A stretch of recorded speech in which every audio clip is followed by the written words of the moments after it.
আজ আমরা চলে যাচ্ছি আমার ছোট বোনের বাসায়। ওর বাসা হচ্ছে ঢাকাতে। তো এই হচ্ছে আমার মেজো বোন, তারপরে আমার আম্মু, আমার আব্বু, আমার বাবুরা, বোনের বাচ্চারা সবাই মিলে দাঁড়াইছিলাম গাড়ির জন্য।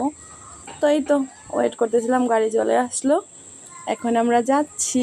আসসালামু আলাইকুম এভরিওয়ান, কী অবস্থা আপনাদের? আশা করি ভালো আছেন, আমিও আলহামদুলিল্লাহ ভালো আছি। Welcome to my mini blog. তো এই তো আমরা যাচ্ছিলাম, বাচ্চাগুলো গাড়িতে বসে একবার এদিক তাকাচ্ছিল আবার ওদিক তাকাচ্ছিল, তো ওরা দেখতেছিল। দেখার পরে আমার বাবা এটা সেটা বলতেছিল, ওদের দেখাচ্ছিল যে এটা এই জায়গা, ওটা ওই জায়গা। তো আর কি, এই যে আমরা আস্তে আস্তে যাচ্ছি।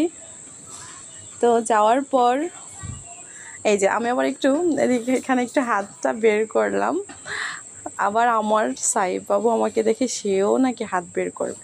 এই হচ্ছে আমার সাইফ। তো দুষ্টুমি করতেছিল আমার কোলে বসে, যা সব সময় করে। তো আমরা চলে এলাম। আসার পরে এই ব্রিজটা যখন পার হচ্ছিলাম তখন আব্বু আবার বলতেছিল যে দেখছো কত বড় ব্রিজ। আমার সাইফকে বলতেছিল, সাইফ আব্বুর কাছে ছিল। তো এই তো আমরা আস্তে আস্তে করে চলে যাচ্ছি। ও, আমার বোনের বাসা হচ্ছে উত্তরা। তো এই তো একটু যেতে তো সময় লাগবে, তো আমরা বাসে খেলাম ঝালমুড়ি, চিপস, তারপর হচ্ছে একটু স্প্রাইট। তো এখন আবার চলে যাচ্ছি। তো এই ফুলগুলো রাস্তার পাশে এত সুন্দর, ভাইরে ভাই কি বলবো।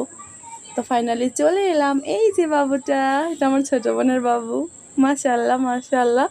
তো এই তো ওর সাথে একটু কথাবার্তা বলতেছিলাম, আমার সাইফ ওকে আবার একটু আদর করতেছিল। এখন আমার বাবা বসেছিল, এই তো সাহাল বাবু আবার বসেছিল। তো আমরা খাওয়া দাওয়া করতে বসলাম, মাছ, মুরগি, আর হচ্ছে ডাল, আর ছিল স্যালাড। তো এই তো রসমালাই আমরাই নিয়ে আসছিলাম, তো ওটাই দিচ্ছে খেতে। এই তো বিভিন্ন ফলমূলগুলো, এগুলো বাচ্চাদের দিতেছিল বোন। দেখাবো একটা ভিডিওতে। আল্লাহ হাফিজ।